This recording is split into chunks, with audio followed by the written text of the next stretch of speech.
Ay, perdón, cuidado. Aquí, más esto sí va a tener que leer. Sí, bien. ¿Qué está aguanta? Ahorita les voy a dar uno. Ustedes disparan.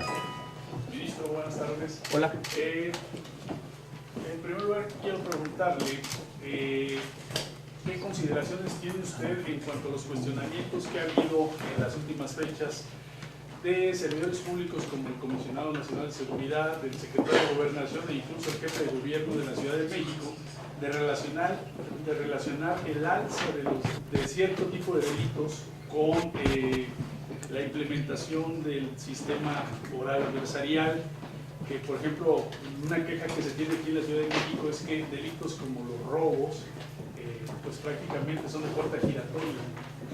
Sí, yo creo que hay que empezar por el principio. Tuvimos 8 años para hacer una gran cantidad de modificaciones que desde el principio se sabía que teníamos que realizar con motivo de los juicios orales del nuevo sistema penal acusatorio. Tuvimos una modificación muy grande en junio del 2011 en materia de derechos humanos y del juicio de amparo, y yo creo que todos debimos haber previsto, y en alguna medida se previó, que esto iba a implicar condiciones realmente muy diferentes a cómo se estaban haciendo las investigaciones o las averiguaciones previas y los juicios escritos. Entonces, creo que decir ahora que todo es culpa del sistema, pues no me parece correcto, en primer lugar, porque esto era previsible, ¿no? En segundo lugar, más allá de que el sistema en su parte de diseño normativo, lo voy a decir así, tenga algunos problemas, creo que tampoco es un sistema eficiente en su totalidad. Creo que lo que estamos enfrentando como sociedad son la falta de entrenamiento, la falta de capacitación de muchos de los operadores cotidianos del sistema. Puedo hacer una pregunta muy fácil, y esta no tiene que ver con una persona o con una institución en particular. ¿Realmente qué se hizo en materia de policía? Se ha dicho muchas veces que los policías son el primer elemento de contacto. ¿Cuántos policías de nuestro país son o pueden ser elementos de contacto de estos incidentes? ¿A quiénes se les entrenó para establecer, llegar a una escena de crimen, para garantizar una cadena de custodia, para hacer las cosas que ordinariamente se tenían que hacer? Se mejoraron los puestos de los policías, se mejoró la capacitación, se exigieron mayores requisitos educativos para ingresar a los cuerpos, o seguimos teniendo la vieja policía queriendo que haga funciones completamente nuevas. Entonces yo sí creo que ahí es un asunto que, más que ya en este momento ver quién fue responsable o no, sí me parece que necesitamos construir un gran diagnóstico, un diagnóstico en serio, no de culpa, de son estos, son otros, porque eso lo que nos va a llevar es un diálogo de sordos, ¿no? Ministro, Ministro, yo le quiero preguntar. Calma, vamos a estar aquí un buen rato. Bueno, hay voces que pues dicen, con las decisiones que está adoptando la Corte, este nuevo sistema de justicia, pues que van a salir más reos, que también ha aumentado la violencia. ¿Es culpa de ese nuevo sistema o también es falta de que el Congreso no midió las consecuencias de lo que vendría? Yo por decir, el Congreso dio 8 años de una vacatio legis. Es cierto que el Congreso se tardó un poco en emitir el nuevo Código Nacional de Procedimientos y alguna de la legislación complementaria, eso es sin duda. Pero el Congreso, yo creo, en alguna medida importante pues fue cumpliendo con sus plazos, ¿no? Entonces, ese es el caso. Ahora, ¿qué está haciendo la Corte? Tomar decisiones. Pues sí, el juicio de amparo nunca se quitó del nuevo sistema acusatorio. El juicio de amparo todavía es más, se reformó en junio del 2011, se reformaron los derechos humanos. Lo podemos ver en una especie de estándar. Si antes teníamos que saltar, o los operadores jurídicos tenían que saltar cierta altura, pues lo que se dijo es va a ser mucho más alto, ¿eh? Pues creo que debe haber un entrenamiento para decir, ahora ya el salto no es de 1,20, ahora es 1,70, en fin, cualquier cosa que pueda explicar mi metáfora. Ahí es donde me parece que nos está pasando. ¿Qué nos está pasando en la Suprema Corte? Pues que están viniendo una cantidad muy importante de amparos, ya no preguntándonos sobre el sistema anterior, que lo teníamos razonablemente bien modelado, sino preguntándonos sobre este nuevo sistema. Y hay cuestiones que están generando pues un ajuste, y un ajuste muy importante entre viejo y nuevo, entre nuevo sistema penal y juicio de amparo. Y sí va a haber decisiones complejas, yo quiero decirlo, va a haber decisiones que no van a agradar a todo el mundo. ¿Por qué? Porque al mismo tiempo que se reformó el sistema penal, se generaron una enorme cantidad de derechos fundamentales o derechos humanos en favor de los procesados. Esto lo hizo el mismo Consejo, esto lo aplaudieron las mismas organizaciones, esto fue en su momento un motivo de euforia casi nacional.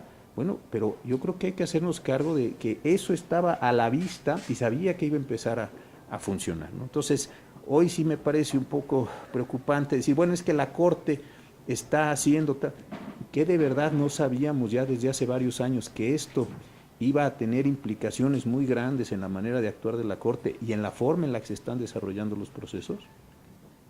Ministro, hay que hacer modificaciones al nuevo sistema de justicia. Hay quienes dicen que hay que ampliar el catálogo de delitos graves, tal vez compararlo como antes en el viejo sistema.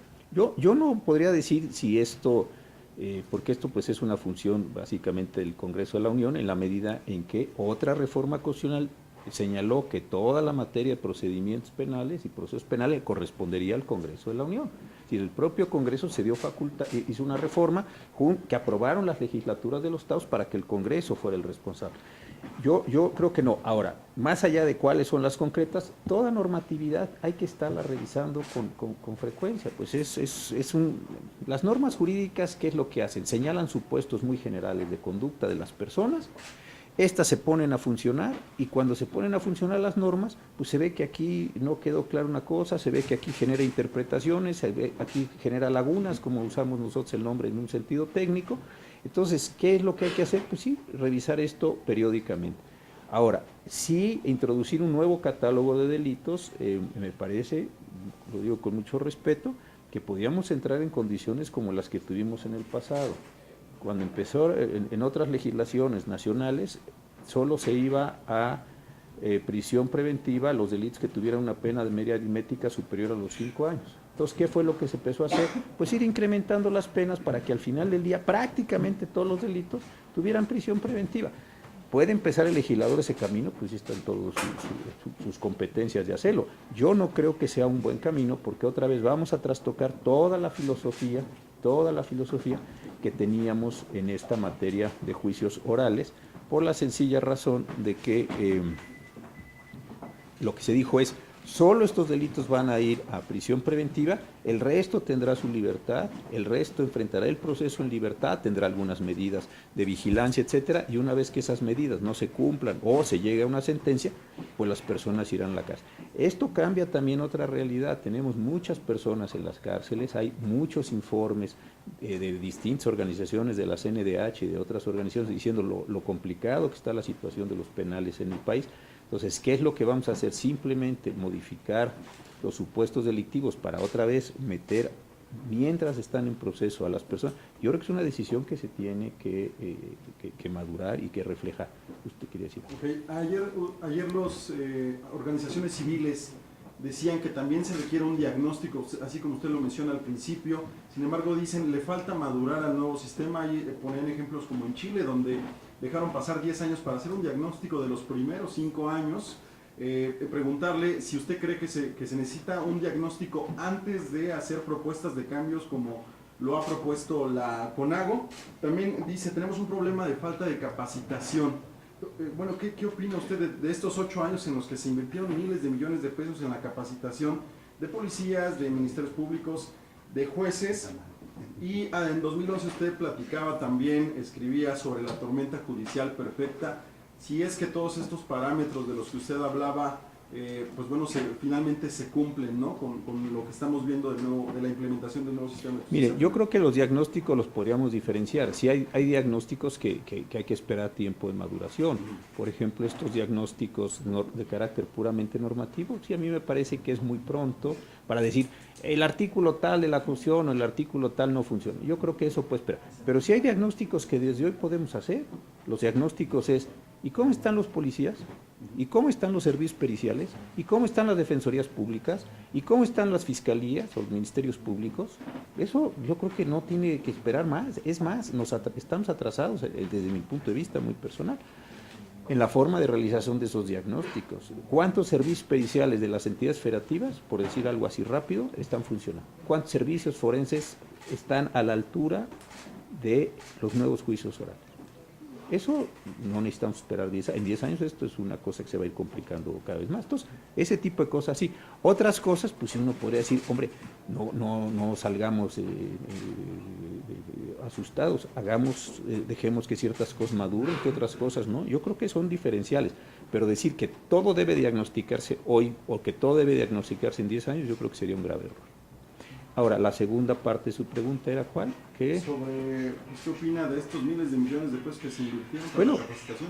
Eso también es interesante, eso creo que son funciones de la Auditoría Superior de la Federación y de los órganos de control de los recursos, porque efectivamente pues se oía que había cursos de capacitación, etcétera. Puede ser que a los juzgadores de los procesos penales sí se les haya orientado, no sé a cuántas defensorías públicas se les haya orientado, no sé a cuántos ministerios públicos, eso sí no lo tendría. Esos son parte de las capacitaciones. SIDAC, esta institución que dirige Luis Rubio, acaba de hacer un análisis muy interesante, por ahí está distribuyéndose el resumen ejecutivo, el estudio grande, sobre diciendo hay problemas también serios en esa cuestión, ¿no?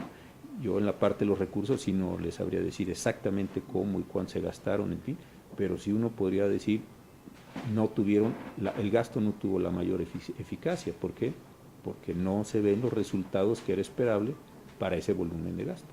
¿Y su reflexión sobre esta columna que publicaba en 2011? Bueno, es que también hay que entender esto. El orden jurídico es un sistema muy complejo de normas, de conductas, de prácticas, buenas, malas, hay de todo. Si uno piensa que el sistema se transforma simplemente transformando normas, a mí me parece un gran error. Hay que transformar las normas y las prácticas de quienes están encargados de aplicar esas normas, ¿no? Ustedes, el trabajo que hacen, no es lo mismo manejar esta cámara que otras. Se toma un curso, se aprenden a hacer cosas y se va aprendiendo a hacer cosas. Entonces, ahí hay un problema donde el cambio normativo no genera cambios de conductas en automático. Y segundo, yo lo que me referí en aquel artículo, y creo que sigo en esto, así como tenemos la reforma penal que se está desarrollándose una reforma en oralidad mercantil. Para febrero del año que entra tenemos que tener al menos la legislación en la reforma laboral. Se está en el país discutiendo en los congresos de los estados una reforma al Código Nacional para generar un Código Nacional de Procedimientos Civiles y Familiares. Son muchos cambios juntos que a lo mejor son necesarios. Yo no me opongo a eso ni soy quien para oponerme, pero por otro lado sí son cambios que requieren una enorme cantidad de talento. Hay que entrenar personas, insisto, hay que identificar objetivos, hay que invertir muchísimo en educación, hay que generar sedes. Esto no cambia porque aparezca una norma publicada en el Diario Oficial de la Federación.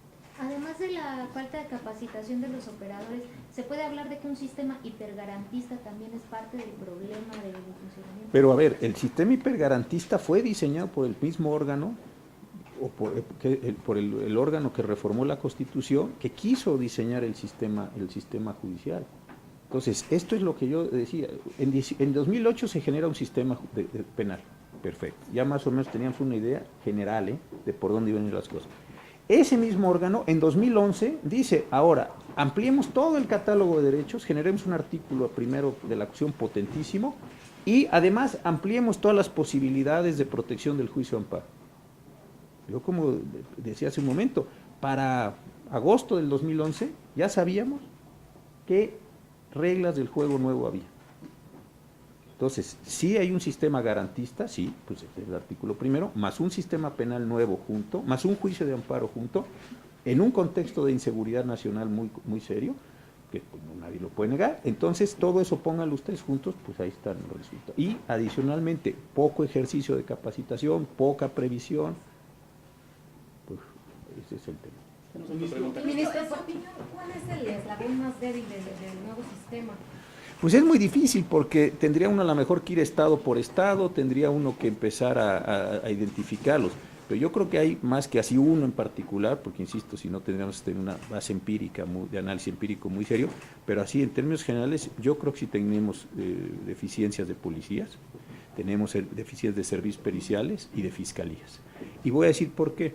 Porque a mí me parece que cuando se dijo es una reforma de juicios, orales, acusatorios, etcétera, se pensó juicios es de jueces capacitemos jueces y se transformarán los juicios. Me parece que fue un poco en esto. Y no se vio que realmente el juez está sentado en un escritorio, en una mesa, está en una audiencia oral, el juez va a recibir solo lo que llegue con las partes, va a haber una acusación, va a haber una defensa, va a haber una serie de personas que comparecen allí, se tiene que terminar esa sesión, con la información que haya recibido en esa sesión y solo en esa sesión, tomar una decisión y ponerle años de prisión a una persona o lo que corresponda como pena y a los demás o liberar a esta persona. Esto es una cosa, véanla ustedes por favor, es muy complicado. Ustedes imagínense que ustedes por un momento son jueces, se sientan en esta mesa, insisto, oyen a uno, oyen a otro, oyen testigos, oyen peritos, oyen cargos, oyen acusaciones, oyen alegatos, es decir, muy bien, ya acabaron todos, ¿y hay alguien más que tenga algo que decir? No, muy bien, con lo que he escuchado aquí, y solo aquí, voy a determinar lo siguiente, y ahí se determina la libertad o la encarcelación, la prisión y la sanción de esta persona. Llegar a ese punto es muy sofisticado, muy sofisticado. Consecuentemente yo creo que ahí sí no hubo una parte. ¿Y qué puede estar sucediendo? Que acusaciones no están bien construidas, que ciertos delitos por su misma complejidad no están siendo bien identificados, que al momento de llegar a la audiencia no se tiene la capacidad para sostener la acusación. Eso es lo que yo creo que entonces hay una parte institucional de gran debilidad. Ministro, con estas faltas de habilidades o con estas incapacidades que están teniendo las autoridades, más la vigilancia extrema de organismos de derechos humanos, ¿podría derivar en que los delincuentes estén encontrando una puerta o unas salidas para burlarse del sistema o para abusar de este nuevo sistema y que en un futuro ya también tengamos delincuentes expertos en el nuevo sistema que pues no pinsen la cárcel y sin embargo sigan delinquiendo? Mire, una de las cosas que más se quiso garantizar en junio del 2008 fue la presunción de inocencia. Y sobre eso se hizo un hincapié enorme.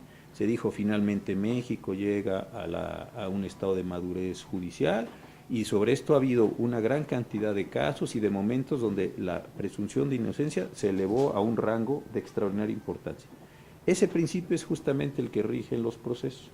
Si no logra el Ministerio Público o fiscal acreditar los elementos del delito y la responsabilidad del sujeto, acreditar, yo no tengo que demostrar mi libertad, mi inocencia. El Ministerio Público tiene que acreditar mi culpabilidad y responsabilidad. Pero y la entonces comisión. ¿están encontrando la manera de abusar del Pues sistema? no sé si de abusar del sistema, a lo mejor están jugando, y digo algo muy serio y difícil, a lo mejor están jugando con las reglas de un sistema que se lo crearon así. Israel, Abel, Raquel, por favor. Ministro, su opinión con respecto a la aprobación del artículo 5 transitorio. Ya algunas organizaciones de derechos humanos, vinculadas a la Procuración y Impartición de Justicia, han manifestado que esto va a liberar a cerca de 10,000 internos que ya habían solicitado esta salida, y sobre todo al norte del país por el asunto de portación de armas, ¿no? Narcotraficantes principalmente beneficiados con este. Mire, esto también es muy importante. Cuando se emitió el Código Nacional de Procedimientos, se los voy a dejar uno aquí, ahí después ustedes por favor se lo reparten, se puso un artículo 5 transitorio. Y el artículo 5 transitorio dijo, lo voy a abreviar y voy a ser muy sintético, lo siguiente. Las personas que en el proceso mixto estaban compurgando la prisión preventiva, cuando lleguen al nuevo proceso, el proceso, podrán solicitar los beneficios del nuevo proceso. Este es el artículo 5 transitorio. Entonces, ayer la Suprema Corte no se inventó nada, le dio una interpretación a este artículo 5 transitorio del Código Nacional de Procedimientos, publicado, fíjese usted, desde el 17 de junio del 2016. Entonces, ya tenemos un rato con esto. Bueno, ¿qué es lo que ayer la Corte dijo, interpretando este artículo? Si una persona que está en prisión preventiva por un delito que está siendo seguido conforme al procedimiento anterior, solicita su libertad, va a suceder lo siguiente. El juez tiene que abrir un proceso, una audiencia. En la audiencia va a estar el Ministerio Público, la persona que lo solicite y su abogado, las víctimas y los ofendidos, todos ahí en esa audiencia. Todos tienen que participar en esa audiencia. El juez va a escuchar las razones del solicitante, que es en este caso la persona que quiere obtener su libertad, mientras se corresponde la prisión, que desde luego sigue sujeto a prisión, no quiere decir esto que se va a ir a su casa siempre, sino que está sujeto. Va a escuchar al Ministerio Público y le va a preguntar, agente del Ministerio Público, ¿por qué cree usted que este señor, esta persona, esta señora, lo que sea, no va a o no debe obtener prisión preventiva? Y ahí se van a dar los argumentos. Y el juez puede negar esta condición. ¿Bajo qué situaciones? Aquí también ya se las dejé preparadas en una pequeña nota, para que ustedes las puedan ver. Y aquí vienen todos los casos. Cuando el juez considere que esta persona es de una altísima peligrosidad, cuando esta persona se puede sustraer, cuando las medidas cautelares no sean suficientes para garantizar la comparecencia al propio proceso. Es decir, lo único que dijo ayer la sala es, puede abrirse la audiencia, no está diciendo la sala, y nunca dijo eso, y está clarísimo en el proyecto de sentencia, que mañana va a decir todas las personas que estén en prisión preventiva, por favor, sírvanse a abandonar el penal. Eso nunca se dijo, Simplemente dijo, pueden abrirle una audiencia, y en esa audiencia que se abra, la persona solicitar y decir por qué cree merecer la libertad en la prisión preventiva o de la prisión preventiva, y el Ministerio Público, las víctimas y los ofendidos, oponerse a esa condición, bajo reglas que establece el propio Código Nacional de Procedimientos. La Corte tampoco las creó. Se tomaron los propios requisitos de la Corte y ahí están establecidos. ¿Hasta cuándo va a ser este quinto transitorio? ¿Cuándo va pues le podría yo decir hasta que la última persona que está siendo procesada por el antiguo sistema le sea dictada sentencia, porque hasta ese momento serían las condiciones. Ahora, también es cierto, y hay que decirlo, en el artículo 19 de la Constitución y algunos artículos de la ley, pero el legislador y el órgano de reforma a la Constitución quiso poner una cosa muy, muy importante, y esto también creo que vale la pena que ustedes lo vean. Quiso decir cuáles delitos merecían estar en las personas en prisión preventiva mientras estaba siendo juzgada, y cuáles delitos a su juicio debían irse las personas a la calle y estar en esta condición con garantías, confianzas, en fin, con medios de vigilancia. O sea, esto tampoco se decidió así. Y esto sí es muy importante que lo veamos, porque si no va a parecer que aquí lo que estamos nosotros diciendo es todas las personas salen a la calle, la Corte inventó los delitos. Eso nunca sucede. Abel, Raquel Almaquio, Jesús, por favor. Como autoridad judicial, ¿conoce o tienen conocimiento de estadísticas en donde esté claramente establecida una relación entre, por ejemplo, los delitos de arma de fuego y el robo y la reincidencia de los mismos, que justifiquen, por ejemplo, un cambio en esta materia? Yo realmente no me gustaría, porque entonces parecería que yo estoy tomando mis decisiones en función de lo que a mí me parecería como construcción de una política judicial en razón de estadística. Yo realmente me trato de atener a lo que dispone el orden jurídico. Si el artículo 5º transitorio de este código dice esto y una lectura razonable de este quinto es la que prevalece, en eso me quedo. Podrían decir, bueno, pero es que usted no mide las consecuencias sociales. Yo creo que no es función de un juez establecerlo de esta manera, sino orientarnos por el derecho. En muchas ocasiones decimos, queremos Estado de Derecho, más Estado de Derecho, pues eso es lo que estamos tratando de hacer. Decir, si la regla dice esto, apliquemos la regla. No empezar a decir, bueno, la regla dice eso, pero a mí me parece. Entonces, nosotros mismos desvirtuamos todas estas posibilidades de construcción del Estado de Derecho. Ministro, buenas tardes. Buenas tardes. En todo este desarrollo del nuevo sistema de justicia, Sí, la ciudadanía o los justiciables tienen una percepción muy negativa por lo que se ha leído, por lo que se ve, y sobre todo de miedo de que muchos delincuentes están en la calle. Como integrante del máximo órgano jurisdiccional de este país, ¿cómo explicarle a la gente que hay que darle tiempo a este nuevo sistema, que está correcto, que no es correcto? La gente tiene miedo y lo expresa que los delincuentes están en la calle. Sí, pero a ver, perdónenme, pero yo vuelvo a mi tesis. ¿Cuál era la razón por la que se quiso hacer un cambio en el sistema de justicia? Porque ese es un sistema sumamente injusto. Eso se dijo. Yo no voy a decir si eso es correcto o no. Bastaría leer las exposiciones de motivos del 2008, bastaría ver los dictámenes de las cámaras, etc. ¿Qué es lo que se dijo? Tenemos un muy mal sistema penal. Ese sistema penal está deteniendo una gran cantidad de inocentes y no está siendo eficaz. Vamos a cambiarlo de raíz. Pero de raíz es de raíz. ¿no? Desde finales del siglo XIX tenemos un sistema judicial penal muy parecido al que tuvimos hasta junio del 16. Más de 100 años tuvimos este sistema. Muy bien. ¿Qué es lo que se le dijo a la ciudadanía? Va a ser un sistema donde sí se va a atrapar a los culpables, no vamos a tener presuntos culpables, no vamos a tener personas que delincan adentro de las cárceles, y adicionalmente va a ser un sistema rápido, eficiente, etc. Claro, yo creo que se generaron expectativas muy importantes para las personas. Y yo insisto algo que también de verdad que es central. En 2011 se quiso hacer un cambio sustantivo sobre un sistema que se había diseñado en el 8. Y después, ¿qué sucede? Que no se generaron todas las habilidades, todas las competencias para que las personas pudieran cumplir con todos estos mandatos que se ponen. Que la gente está enojada, yo lo entiendo claramente que está enojada, que está frustrada, que la gente está viendo cosas, vemos actos muy desafortunados de violencia por propia mano, de los que ustedes dan cuenta pues, con frecuencia, para que nos engañamos. Entonces todo eso es lo que me parece que sí está gravitando en este momento. Y sí, coincido con usted. Pero entonces, ¿cuál es la solución? Yo lo que insisto es en esto. Estamos entrando en un momento donde me parece que están asignándose las culpas. Como diciendo, esto no es culpa de nosotros, es de ustedes. Esto no es de ustedes, sino de los otros. Es decir, todo el mundo está en un momento que tiene mucho que ver con la asignación de culpas hacia el otro. Yo creo que lo primero que uno tendría que hacer, me parece como en muchas cosas en la vida, es aceptar que uno no ha hecho todo lo que debió haber hecho.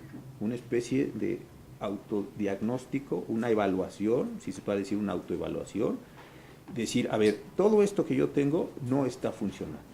No simplemente decir, es que eso no sale bien porque ustedes o los otros hicieron. Entonces, yo esto no lo he hecho bien, yo he cometido estos errores, yo tengo este diagnóstico de lo que decíamos hace un rato, no el diagnóstico general, porque eso toma tiempo, pero sí de los diagnósticos particulares. ¿De veras tengo buenos policías? ¿De veras cuántos de mis policías son capaces de llegar a escena de crimen? ¿De veras cuántos de mis agentes pueden hacer esto? ¿De veras mis servicios periciales son lo suficientemente buenos para llegar a una audiencia y en una audiencia sostener una acusación o apoyar la acusación que está haciendo un fiscal? Yo creo que esa es la única solución que tenemos. ¿Cuál es la otra solución? Seguir culpándonos entre todos, seguir diciendo que y entonces no hay diagnóstico, simple y sencillamente se asignan las culpas a otro y la sociedad sigue padeciéndolo. Creo que es un momento de verdad de detención y decir, a ver, hay cosas que desde luego no salieron como se planearon, ¿por qué no nos guardamos silencio un poco, vemos qué cosas son razonables y qué cosas sí podemos cambiar y qué cosas podemos arreglar? Yo eso es la única que veo. Ya sé que no es popular la solución, ya sé que toma algo de tiempo, pero la otra es simple y sencillamente, pues entonces todos empezamos a acusar de todos, nadie tomará una decisión, se quedará uno muy satisfecho pensando que el responsable es otro menos uno, y entonces esto se extiende en el tiempo. Oye, ministro, en ese sentido, precisamente en estas culpabilidades que se están echando, viene el proceso electoral. No faltará quien aproveche esta situación, definitivamente. ¿Hasta qué punto se debe permitir que se aproveche para que saquen esta política y para que se promocionen su imagen con fines, por supuesto, electorales? Mire, yo creo que hay cosas de la contienda electoral que pues es de la propia naturaleza de la contienda electoral, pero sí creo que de verdad, con mucho respeto a todos, sí creo que hay cosas que trascienden a la contienda electoral, y creo que esta es una de ellas. Está aquí en juego la seguridad del país, lo que decía la señora, está en juego las familias, está en juego los patrimonios. Es decir, eso me parece que es de una enorme importancia. Entonces sí creo, se usa una expresión que ya se chotea mucho y luego no acabo de decir mucho, pero estas cosas de un pacto está. Sí estamos, me parece, frente a algo que de no contenderlo puede generar una crisis mucho mayor. Sí, a ver, peleémonos en las urnas, el que gane, gana, el que pierde, pierde, vamos a las instituciones, sí, pero en esto dejémonos de estas peleas, y sí tratemos de entender dónde estamos metidos, de qué dimensión es la crisis que se está haciendo. Si el país no tuviera un problema de seguridad serio, pues no pasa nada, pues se traslada, pero teniendo el problema de seguridad que tenemos, incorporándose personas a actividades delictivas, teniendo los problemas de prisiones que están teniendo, etcétera, me parece que sería de verdad de un enorme egoísmo pensar o politizar esto o hacer esto un elemento de campaña. Creo que sí sería de verdad muy triste. Un pacto, pues un pacto, pero un pacto de veras, no un pacto para un pacto de diagnóstico, un pacto de seriedad, un pacto de complementación, un pacto de trabajar, de hacer tareas concretas, no figurar cosas abstractas, porque pues eso ya vimos que no transforma realidades. Ministro, en este sentido, el Poder Judicial podría poner el ejemplo, porque también a nivel del Poder Judicial pareciera que todo está bien de nuestro lado, y de repente, como decía, cada vez estamos aplicando a los demás. El Poder Judicial también tiene ministerios públicos que tampoco están lo bien preparados que se requiere. Sí, el Poder Judicial debe hacer una autocrítica también, y también con esto hacer un ejemplo de qué es lo que los poderes deben hacer. Yo creo que sí, yo creo que de verdad es tan grande, y a mi parecer, tan serio el asunto, no lo trivialicemos, es tan grande el asunto que todos debiéramos de verdad sentarnos a pensar, hemos capacitado a nuestra gente está haciendo lo que tiene que hacer, todos, no estoy diciendo, y de esta casa desde luego lo tendría también desde luego que estar haciendo. Estamos nosotros revisando el número suficiente de casos, estamos generando la jurisprudencia más adecuada para tratar de armonizar los procesos penales con el juicio de amparo, o nos están faltando la solución de unos casos, estamos dejando de mirar ciertas cosas, eso desde luego que sí. Y también utilizar los recursos del Poder Judicial para salir a capacitar personas, para tratar de establecer formas de instrucción en este mismo sentido, ¿no? Ministro, entonces, entendiendo, ¿es un error del Estado? ¿Le falló el Estado a la sociedad mexicana? No sé si tanto así, porque si no, entonces también... ¿Estaríamos involucrando al Ejecutivo, al Legislativo y al Judicial? Yo creo que sí, a los gobernadores, que tampoco hicimos, a los tribunales de los estados, a los cuerpos. Es decir, es un tema de una gran magnitud. Yo, a veces, cuando está uno frente a un problema presente, no le alcanza uno a dar la dimensión. Yo creo que históricamente se va a ver que sí estamos en un momento de seriedad. Y tan es serio que llevamos varias semanas, gente diciéndonos, hay que quitarle, hay que ponerle, sí, pero ¿bajo qué bases? Y de verdad, lo que importaba, que era capacitar, entrenar, etcétera, eso de verdad lo estamos haciendo. Creo que este es el tema de verdad central, ¿eh? Y como decía muy bien Rubén, no lo podemos llevar al caso de decir, pues, no, usted lo dice, que vamos a, perdón, Rubén, no lo podemos llevar al caso de aprovecharlo, de utilizarlo, porque sí se va a lastimar la sociedad en este sentido, y es una sociedad que está preocupada por esto que está pasando, y lastimada y dolorida. ¿Podría ponerse una pausa y regresar al punto muerto? Eso es lo malo de todo esto, no se puede parar, porque los delitos se siguen cometiendo, los procesos están abiertos. Si ese sería un momento, decir, detengamos, no se puede, porque ahorita en lo que hemos estado hablando, a lo mejor ya se cometieron y que van a ir a esos procesos. Ahorita desafortunadamente privaron de la vida a alguien. ¿Quién llegó a la escena de crimen a recoger el cadáver? ¿Cómo lo recogió? ¿Qué pruebas corroboró? ¿Qué casquillos detuvo? No lo sé, pero pues eso es lo que estamos viendo todos los días en los medios, ¿no? Entonces sí es un asunto que nos debíamos tomar en ese sentido, insisto, y ya sé que parezco un poco repetitivo, o lo soy, pero sí como con una mucho mayor seriedad lo que estamos viendo. ¿Se hace necesario un Código Nacional Penal? Pues esa es una discusión que han estado buscando. El problema es que no todas las entidades federativas están de acuerdo en tipificar las mismas conductas como delitos. Por eso se quiso llevar a un código de procedimientos donde las partes, vamos a decir, procesales, pues sí pueden tener un arreglo, En la otra parte, pues lo que han encontrado es, insisto, y esta es la razón hasta este momento, que decir, bueno, en los estados del A o en los estados B o los estados C no queremos tipificar esta conducta como hasta ahí ha sido hasta ahora la dificultad. De que se podría hacer, pues hay que cambiar el artículo 73 de la acción y darle facultades al Congreso. Pero insisto, me parece que esto forma parte de una negociación política que se está llevando a cabo. Muchas gracias. Ministro, nada más por último, ¿debe haber responsabilidades penales ¿Cómo? por estos resultados? ¿Estos son los resultados? ¿Debe haber responsabilidades penales? No sé. ¿Ante el posible desvío de recursos o peculado?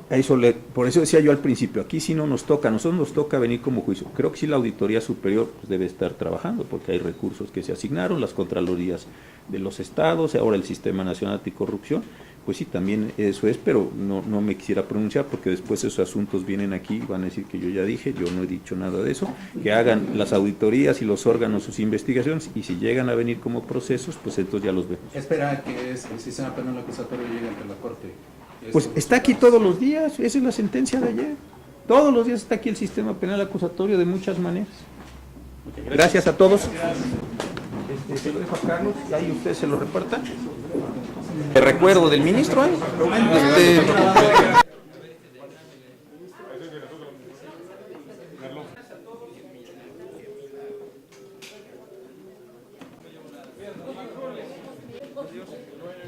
Bien, Dios.